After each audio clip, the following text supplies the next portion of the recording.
ಆಗಿರುವ ತಿಂಗಳ ಬೆಳಕಂತೆ ಕಂಗೊಳಿಸುತ್ತಿರುವ ಕಂಗಳಲ್ಲಿ ಕಾರುಣ್ಯ ಜಲದಿ ತುಂಬಿರುವ ಆಸೆ ಎಂಬ ಬಿಸಿಲು ಕುದುರೆಗೆ ಓಡುವೆ ಮರಳು ಗಾಡಿನಲ್ಲಿ ಸುಮ್ಮನೇಕೆ ಅಲೆಯುವೆ ಅವನ ನಿಯಮ ಮೀರಿ ಇಲ್ಲಿ ಏನು ಸಾಗದು ನಾವು ನೆನೆಸಿದಂತೆ ಬಾಳಲೇನು ನಡೆಯದು.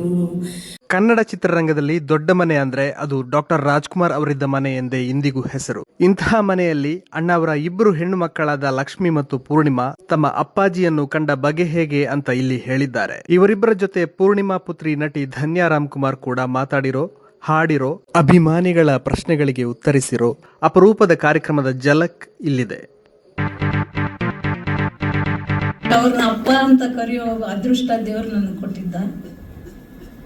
ಅಪ್ಪಾಜಿ ಯಾವತ್ತೂ ನಮ್ಮ ಹತ್ರ ನಾನು ಅಷ್ಟು ದೊಡ್ಡ ಸ್ಟಾರ್ ಅಂತ ಅವ್ರನ್ನ ಇಟ್ಕೊಂಡಿದ್ದೆ ನಾವು ನೋಡೇ ಇಲ್ಲ. ನಾವು ಬೆಂಗಳೂರಿಗೆ ಬಂದಾಗ ಜನ ಆ ಥರ ಎಲ್ಲ ಮಾತಾಡ್ತಿದ್ದು ಪ್ರೀತಿ ಮಾಡ್ತಿದ್ದು ನೋಡಿ ನಮ್ಗೆ ಆಶ್ಚರ್ಯ ಆಗೋದು.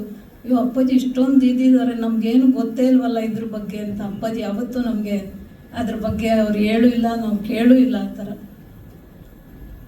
ನಾವು ಪಿಕ್ಚರ್ ನೋಡುವಾಗ ನಿಮ್ಮ ಥರ ಒಂದು ಅಭಿಮಾನಿಗಳ ಥರನೇ ನೋಡ್ತಾ ಇದ್ವಿ, ಅಪ್ಪಾಜಿ ಅಂತ ನೋಡ್ತಾ ಇರಲಿಲ್ಲ. ನಾವು ತುಂಬ ಕಲ್ತಿದ್ವಿ ನೋಡಿ, ಮನೇಲೂ ಮತ್ತು ಪಿಕ್ಚರಲ್ಲೂ ನೋಡಿ ಕಲ್ತಿದ್ವಿ.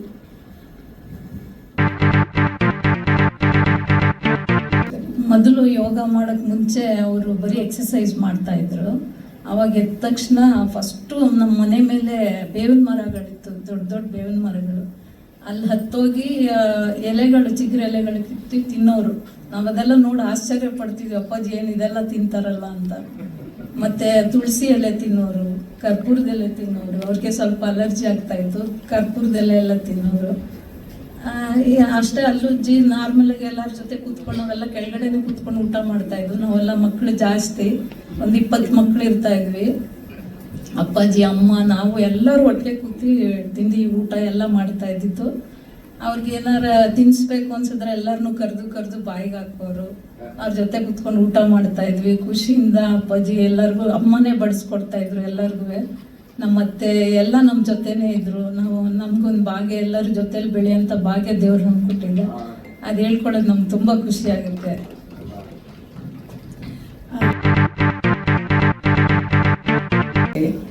ಅಪ್ಪಾಜಿ ಯಾವಾಗಲೂ ಹೇಳೋರು, ನಾನು ದೊಡ್ಡವಳಾದಾಗಲೂ ಹೇಳೋರು, ಅಪ್ಪಾಜಿ ಶೂಟಿಂಗ್ ಲೇಟಾಗಿ ಮುಗಿಯೋದು. ಅವಾಗೆಲ್ಲ ಕನ್ನಡದವ್ರಿಗೆ ಲೇಟಾಗಿ ಕೊಡ್ತಾಯಿದ್ರು ಕಾಲ್ ಶೀಟು.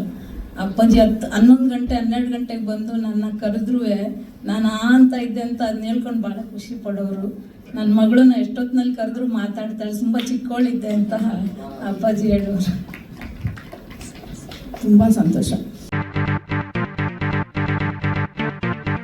ಅಂದರೆ ಅವರು ಯಾವಾಗಲೂ ಟ್ರಾವೆಲ್ ಮಾಡ್ತಾಯಿದ್ರು, ಅಂದರೆ ಬ್ಯಾಂಗ್ಳೂರಲ್ಲೇ ಶೂಟಿಂಗ್ನಲ್ಲಿ ಇರ್ತಾಯಿದ್ರು. ಸೊ ನಾವೆಲ್ಲ ಚೆನ್ನೈಯಲ್ಲಿ ಓದ್ತಾ ಇದ್ವಲ್ಲ, ಸೊ ಅವರು ಫ್ಲೈಟಲ್ಲಿ ಬರೋದೇ ಕಾಯ್ತಾ ಇದ್ದೆ ನಾನು ಯಾವಾಗಲೂ. ಯಾಕಂದರೆ ಅವ್ರು ಯಾವಾಗಲೂ ಚಾಕ್ಲೇಟ್ಸು ಫ್ಲೈಟಲ್ಲಿ ತಗೊಂಡು ಹೀಗೆ ತಗೊಂಡು ಜೋಬಲ್ಲಿ ಇಟ್ಕೊಂಡಿರೋರು ನನಗೆ ಕೊಡೋಕ್ಕೆ. ಯಾಕೆಂದರೆ ಅವ್ರಿಗೆ ಒಂಥರ ಆಸೆ. ಬಂದ ತಕ್ಷಣ ನನ್ನ ಅವ್ರನ್ನ ಫಸ್ಟು ಅವ್ರನ್ನ ನೋಡ್ತಾ ಇಲ್ಲ, ಅವ್ರ ಜೋಬನ್ನ ನೋಡ್ತಾ ಇದ್ದೆ ನಾನು.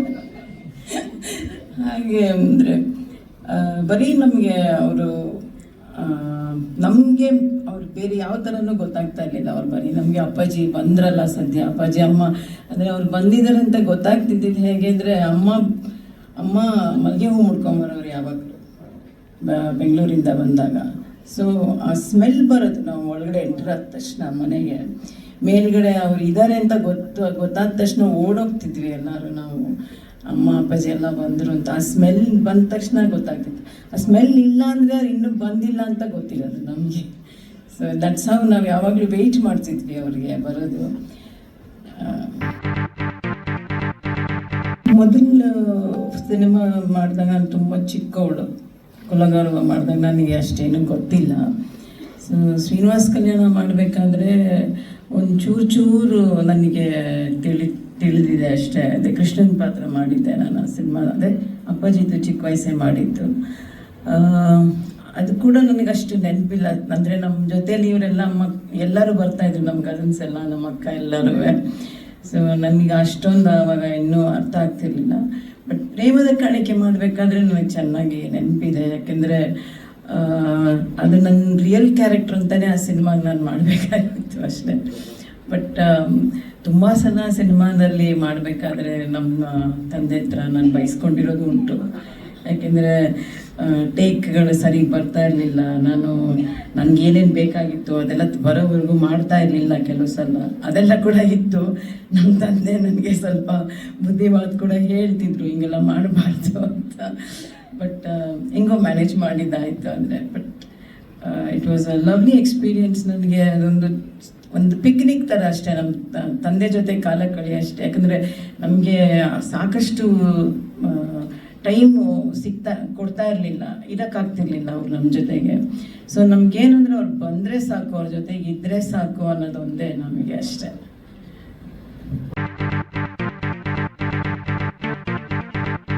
Excited when I C. ನಾನೇ ಸಿನಿಮಾ ನೋಡ್ಬೇಕಾದ್ರೆ ನಂಗೆ ಸ್ವಲ್ಪ ನಾಚಿಕೆನೂ ಆಗುತ್ತೆ. ನಮ್ಮ ಮಕ್ಕಳಿಗಂತೂ ಹೇಳೋದೇ ಇಲ್ಲ, ನಾನು ಒಬ್ಬಳೇ ನೋಡ್ತಾ ಇರ್ತೀನಿ ಅಷ್ಟೇ. ಯಾಕಂದರೆ ಅವರು I feel really blessed and happy because ನಾನು ಮಾಡಿದ್ದೀನಲ್ಲ ಅನ್ನೋದು ಒಂದು ನನಗೆ. ಯಾಕಂದರೆ ಇವತ್ತವರೆಗೂ ಶಿವಣ್ಣ, ರಾಘು ಇಬ್ಬರು ಮಾಡಿಲ್ಲ, ಹೆಮ್ಮೆ ನನಗೆ. ಪ್ರೇಮದ ಕಾಣಿಕೆಯಲ್ಲಿ ಅಪ್ಪು ಚೈಲ್ಡ್ ಆರ್ಟಿಸ್ಟ್ ಆಗಿ ಫಸ್ಟ್ ಡೆಬ್ಯೂ ಆಗಿದ್ದು ಪ್ರೇಮದ ಕಾಣಿಕೆಯಲ್ಲಿ.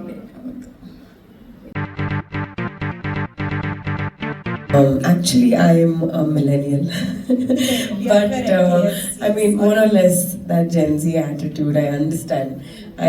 ನಿಮ್ಮ ಪ್ರಶ್ನೆ ನಂಗೆ ಅರ್ಥ ಆಗುತ್ತೆ ma'am.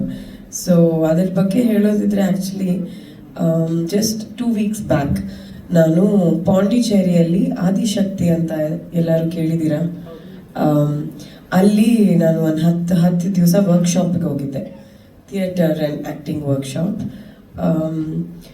Select number of people across the ಕಂಟ್ರಿಯಿಂದ ಬರ್ತಾರೆ.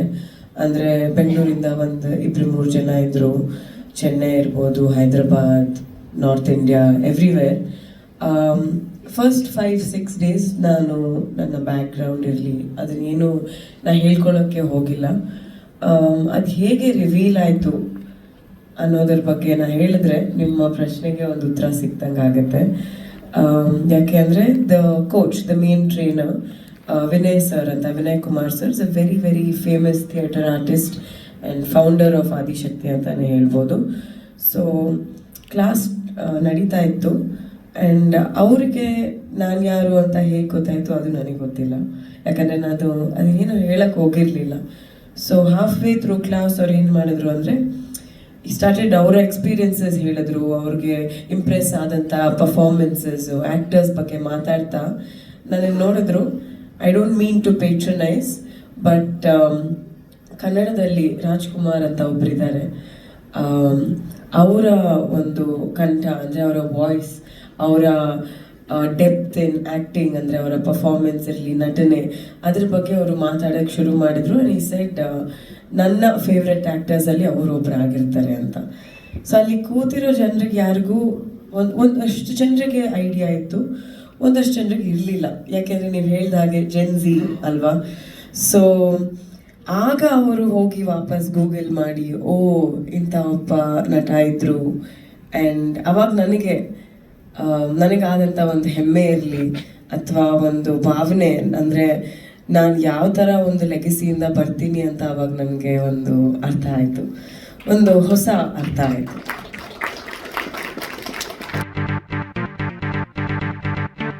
I mean, for me, he's just my grandfather. ಅಂದರೆ ಎಷ್ಟೋ ಜನ ನನ್ನ ಫೋಟೋ ನೋಡಿ ಕಮೆಂಟ್ ಎಲ್ಲ ಮಾಡ್ತಾರೆ, ದೇವ್ರ ಮೇಲೆ ನೀವು ಆ ಥರ ಕೂತಿದ್ದೀರಾ ಅಂತ. ಅದು ನನಗೆ ಅವ್ರು ನಮ್ಮ ತಾತ ಅಲ್ವಾ. ಸೊ ನನಗೆ ಅಂದರೆ ನಿಮ್ಮ ಕಾಲು ಅವರ ಹೃದಯದ ಹತ್ರ ಇದೆ ಅಂತ ಎಲ್ಲ ಹೇಳ್ತಾರೆ. ಅದು ನನಗೆ ಆ ವಯಸ್ಸಿನಲ್ಲಿ ಅರ್ಥ ಆಗಿರಲಿಲ್ಲ. ಇನ್ಫ್ಯಾಕ್ಟ್ ನನ್ನ ಫಸ್ಟ್ ಡಾಕ್ಯುಮೆಂಟ್ರಿ ಮಾಡಿದಾಗ Dhanya was all of this much. ಅದರಲ್ಲಿ ಹಾಡಿದ್ದಾರೆ ಧನ್ಯ. ಐ ಆಸ್ಕ್ಡ್ ಹರ್, ಅಪ್ಪಾಜಿದ್ ಫೇವ್ರೆಟ್ ಸಾಂಗ್ ನಿಂದು ಯಾವುದು, ನೀ ಹಾಡ್ತೀಯಾ ಅಂತ ಹೇಳಿದಾಗ ಹಾಲು ಜನು ಶಿ ಹ್ಯಾಸ್ ಸಂಗ್. ನಂದು ದೊಡ್ಡ ಫುಲ್ ಡಾಕ್ಯುಮೆಂಟ್ರಿ ನೋಡಿದಾಗ you will see Dhanya as a little girl singing Haalu Jenu. And I think she has got that talent. Ivaglu kuda she sings. She's trained in singing. So can we ask her to sing a song? Which song would you want her to sing? Can we? I'm sorry, I'm pushing this on you. Ma'am, today you are pushing this on me. I'm quite unwell, to be honest. ಆದ್ರೆ ನಮ್ಮ ದೊಡ್ಡಮ್ಮ ಕೂಡ ಹಾಡ್ತಾರೆ, mummy ಕೂಡ ಹಾಡ್ತಾರೆ. Yeah, So I ದೊಡ್ಡಮ್ಮ think ಕೇಳೇ ಇಲ್ಲ ನಾವು ಹಾಡೋದು. towards the end of the session, shall we all sing a song? Yes, we can Yeah? do that. I think we did that last time also. Yes, We sang a song. yes. So Lakshmi ಅವ್ರ ಹತ್ರ ಎಲ್ಲ ಒಂದೆರಡು ಹಾಡಿ line. ಅಭ್ಯಾಸ ಇಲ್ಲ. ತುಂಬಾ ಚೆನ್ನಾಗಿ ಹಾಡ್ತೀರಾ ಅಂತ ಇಲ್ಲಿ ಯಾರೋ ಹೇಳಿದ್ರು. ಕೇಳಿದ್ದೀರಾ? ಓ ಓಕೆ.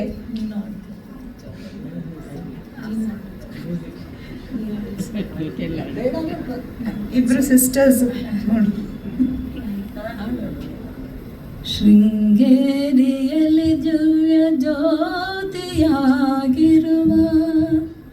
ತಿಂಗಳ ಬೆಳಕಂತೆ ಕಂಗೊಳಿಸುತ್ತಿರುವ ಕಂಗಳಲ್ಲಿ ಕಾರುಣ್ಯ ಜಲದಿ ತುಂಬಿರುವ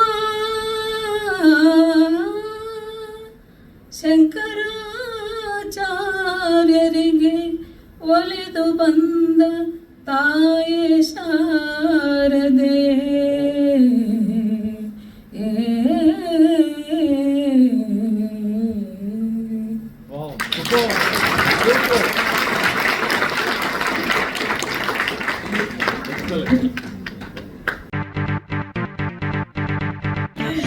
ಅವ್ರ ಅಪ್ಪಾಜಿ ಜೊತೆಗೆ ಹಠ ಗಲಾಟೆ ಎಲ್ಲ ಜಾಸ್ತಿ ನಾನು ಮಾಡಿದ್ದೀನಿ. ಹೌದು, ನಾನು ಅಪ್ಪು ಇಬ್ರು.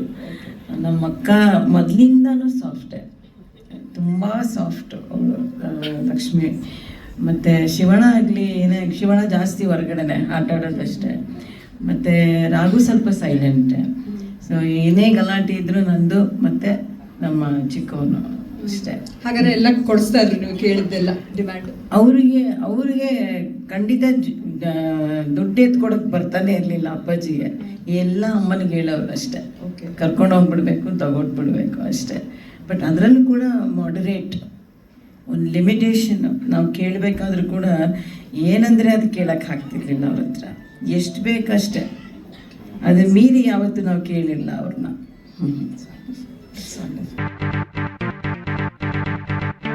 ಅವ್ರು ಸುಮ್ಮನೆ ಹಾಡೋರು. ನಮ್ಮ ಲಾಸ್ಟ್ಲಿ ನಾವು ನೋಡಿರೋ ಮಟ್ಟಿಗೆ ಅಂದರೆ ಆ ಥರ ನಮ್ಮ ತಂದೆ ನಾವು ಮೊದಲು ನೋಡೇ ಇರಲಿಲ್ಲ. ನಮ್ಮ ತಾಯಿ ಸ್ವಲ್ಪ ಹುಷಾರು ತಪ್ಪಿದಾಗ ಮಾಡಿದಾಗ ಮಲ್ಕೊಂಡಿದ್ದಾಗ ಅಪ್ಪಾಜಿ ಎಷ್ಟೋ ಸಲ ನಮ್ಮ ತಾಯಿಗೆ ಹಾಡಿರೋದು ಉಂಟು. ಇದೆಲ್ಲ ನಾವು ನೋಡಿದ್ದೀವಿ. ಬೆಸ್ಟ್ ಮೂಮೆಂಟ್ ನಮಗೆ ಆ್ಯಕ್ಚುಲಿ. ತುಂಬಾ ಸಂತೋಷ ಆಗುತ್ತೆ ಇದೆಲ್ಲ ನ್ಯೂಆನ್ಸಸ್ ಆಫ್ ದೇರ್ ಲೈಫ್ ಕೇಳಿದ್ರೆ.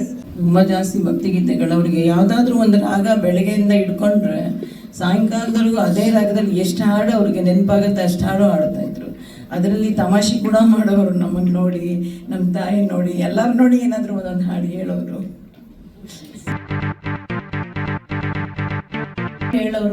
ನಾನು ಇಷ್ಟು ಮುಂದೆ ಬರೋಕ್ಕೆ ನಮ್ಮ ಅಪ್ಪಾಜಿ ಅಮ್ಮ ಕಾರಣ ಕಂದ. ಯಾಕಂದರೆ ನನಗೋಸ್ಕರ ಗಂಟೆಗಟ್ಟಲೆ ದೇವ್ರ ಮುಂದೆ ಕೂತ್ಕೊಂಡು ಕೇಳ್ಕೊಂಡಿದ್ದಾರೆ. ನಾನು ಅದಕ್ಕೆ ಇವತ್ತು ರಾಜ್ಕುಮಾರ್ ಆಗಿದ್ದೀನಿ ಅಂತ ಹೇಳಿ ಅದನ್ನ ಮಾತ್ರ ಹಂಚ್ಕೋಬೇಕು ಅಂತ ಆಸೆ ಆಯಿತು. ನಮಗೆ ಅವರು ಯಾವಾಗಲೂ ಹೇಳ್ತಾ ಇದ್ದಿದ್ದು ಇದೇನೆ. ಈಗ ನಾವು ಜೊತೆ ಕೂತ್ಕೊಂಡು ಊಟ ಮಾಡ್ತಾ ಇದ್ವಿ ಎಲ್ಲರೂ.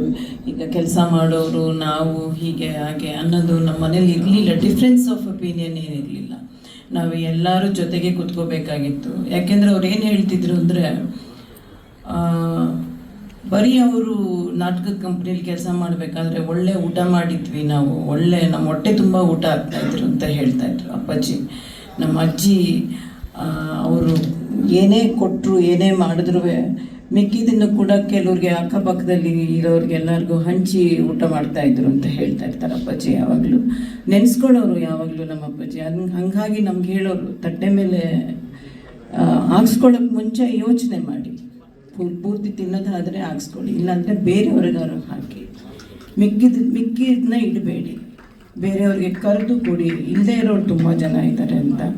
ಸೊ ಹಾಗಾಗಿ ಅದನ್ನು ಇವತ್ತಿಗೂ ನಾವು ಏನೇ ಮಾಡಿದ್ರು ಹೇಗೆ ಮಾಡಿದ್ರು ಅದನ್ನ ನೆನೆಸ್ತೀವಿ, ಅದನ್ನು ಪಾಲಿಸ್ಬೇಕು ಅನ್ನೋ ತುಂಬ ಪ್ರಯತ್ನನೂ ಮಾಡ್ತೀವಿ ನಾವು, ಇಲ್ಲ ಅಂತ ಹೇಳಲ್ಲ. ಬಟ್ ಇದು ಮೇನ್ ಅವರಿಗೆ ಯಾವಾಗಲೂ ಇದ್ದಿದ್ದು. ಇದನ್ನ ಹೇಳಕ್ಕೆ ಇಷ್ಟಪಡ್ತೀನಿ. ನೀವು ಕೇಳಿದ್ರಿಂದ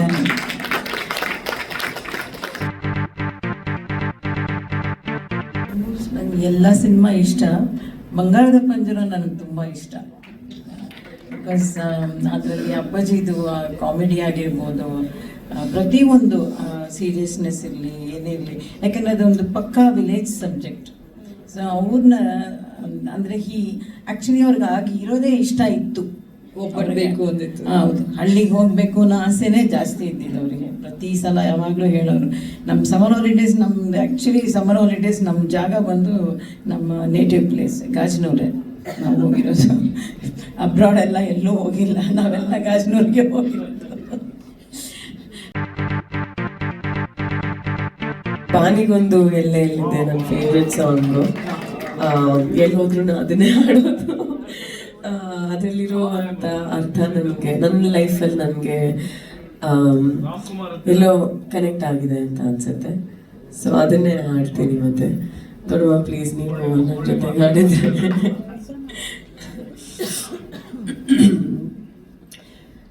I'm actually not well, so ನನ್ನ ವಾಯ್ಸ್ ನಿಜವಾಗ್ಲೂ ಇಟ್ಸ್ ಕ್ರ್ಯಾಕ್ಡ್. ಆಸೆ ಎಂಬ ಬಿಸಿಲು ಕುದುರೆಗೆ ಓಡುವೆ, ಮರಳು ಗಾಡಿನಲ್ಲಿ ಸುಮ್ಮನೆಗೆ ಅಲೆಯುವೆ. ಅವನ ನಿಯಮ ಮೀರಿ ಇಲ್ಲಿ ಏನು ಸಾಗದು, ನಾವು ನೆನೆಸಿದಂತೆ ಬಾಳಲೇನು ನಡೆಯದು. ವಿಷಾದವಾಗಲಿ ವಿನೋದವಾಗಲಿ ಅದೇನೇ ಆಗಲಿ ಅವನೇ ಕಾರಣ. ಬಾನಿಗೊಂದು ಎಲ್ಲೆಯಲ್ಲಿದೆ, ನಿನ್ನ ಆಸೆಯಲ್ಲಿ ಕೊನೆಯಿದೆ.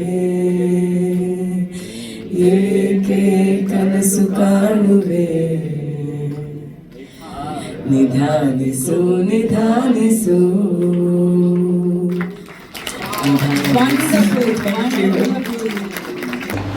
ಹಾಯ್, ನಾನು ಶಿವರಾಜ್ ಕುಮಾರ್. ಪಾಸಿಟಿವ್ ಪಿಕ್ಚರ್ ನೋಡಿ, ಎಂಜಾಯ್ ಮಾಡಿ, ಸಬ್ಸ್ಕ್ರೈಬ್ ಮಾಡಿ. Hi, ನಾನು Shanvi Srivastava. Please like, subscribe and share positive picture. Cinema ಮತ್ತು ಕಿರುತೆರೆ ಸುದ್ದಿಗಾಗಿ ಪಾಸಿಟಿವ್ ಪಿಕ್ಚರ್ ನೋಡಿ. All the best. ಪಾಸಿಟಿವ್ ಪಿಕ್ಚರ್ನ ಸಬ್ಸ್ಕ್ರೈಬ್ ಮಾಡಿ, ಬೆಲ್ ಬಟನ್ ಒತ್ತಿ. ಹಾಯ್, ಎಲ್ಲರಿಗೂ ನಮಸ್ಕಾರ. ನಾನು ನಿಮ್ಮ ಹರಿಪ್ರಿಯ. ಪಾಸಿಟಿವ್ ಪಿಕ್ಚರ್ ಅಂತ ಯೂಟ್ಯೂಬ್ ಚಾನಲ್ ಸಬ್ಸ್ಕ್ರೈಬ್ ಮಾಡಿ, ಕೆಳಗಡೆ ಬೆಲ್ ಬಟನ್ನ ಪ್ರೆಸ್ ಮಾಡಿ. ನಮ್ಮ ಸ್ಯಾಂಡಲ್ವುಡ್ನ ಎಲ್ಲ ಇನ್ಫಾರ್ಮೇಷನ್ನು ಇದರಲ್ಲಿ ಸಿಗುತ್ತೆ. Please to subscribe. ಪಾಸಿಟಿವ್ ಪಿಕ್ಚರ್ನ ನೋಡಿ, ಸಬ್ಸ್ಕ್ರೈಬ್ ಮಾಡಿ, ಬೆಲ್ ಐಕನ್ನ ಪ್ರೆಸ್ ಮಾಡಿ. ಡಿಜಿಟಲ್ ಬರೋಕ್ಕೆ ಮುಂಚೆ ಎಲ್ಲ ಸಿನಿಮಾನೂ ಈ ನೆಗೆಟಿವಲ್ಲಿ ಆಗ್ತಾಯಿತ್ತು. ಸಿನಿಮಾ ಅಂದ್ರೇ ನೆಗೆಟಿವ್ ಅನ್ನೋ ಕಾಲ ಇತ್ತು. ಈಗ ಕಾಲ ಬದಲಾಗಿದೆ, ನೆಗೆಟಿವಿಂದ ಡಿಜಿಟಲ್ ಆಗಿದೆ, ನೆಗೆಟಿವ್ ನ್ಯೂಸಿಂದ ಪಾಸಿಟಿವ್ ನ್ಯೂಸ್ಗೆ ಬದಲಾಗಿದೆ. ಅದೇ ಪಾಸಿಟಿವ್ ಪಿಕ್ಚರ್ ಯೂಟ್ಯೂಬ್ ಚಾನಲ್ ನೋಡಿ, ಸಬ್ಸ್ಕ್ರೈಬ್ ಮಾಡಿ.